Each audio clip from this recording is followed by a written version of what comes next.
La parité à Tours, ce n'est pas nouveau, comme dans les villes de plus de 3500 habitants. En 2008, les listes pour les municipales devaient déjà respecter ce principe en alternant un homme, une femme. Pas de souci donc pour Serge Babary, les femmes répondent présentes. Le problème se poserait plus au niveau de l'attribution des places. Oui, mais il y avait déjà de multiples critères, mis à part la sensibilité diverse qu'il peut y avoir dans une liste de rassemblement. Il y a aussi les métiers pratiqués par les uns et les autres. Il y a aussi l'origine géographique des quartiers qu'il faut voir reconnus. Donc il y a tous ces critères à prendre en ligne de compte. La difficulté supplémentaire de la parité n'est pas plus difficile à gérer que toutes les autres.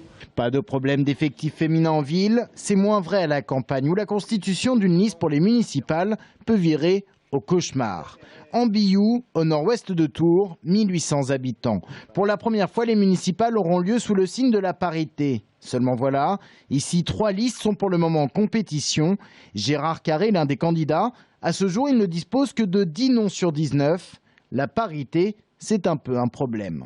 Bien sûr, ça ne tombe pas du ciel, hein. Il faut s'en occuper vraiment, recruter des gens qui acceptent de s'investir, qui aient aussi certaines compétences. Donc pour faire une équipe plurielle, c'est une vraie tâche.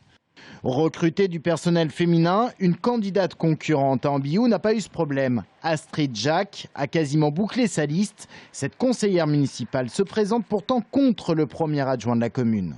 J'entends dire régulièrement que c'est très difficile, pas pour moi. Je trouve plus facilement des femmes que des hommes. Les femmes s'engagent vraiment parce qu'elles veulent faire quelque chose. Elles veulent des choses concrètes. Alors par contre, au niveau des femmes, là où il peut y avoir un problème, c'est que pour une femme, quand elle vit en couple, il faut impérativement que le compagnon soit d'accord, parce qu'autrement, elle va culpabiliser sur le fait qu'elle n'a pas fait faire les devoirs, qu'elle n'a pas fait le repas, etc. Les femmes représentent 51% de l'électorat. La parité, logique pour cette candidate, qui aurait cependant préféré que la parité soit respectée sans légiférer.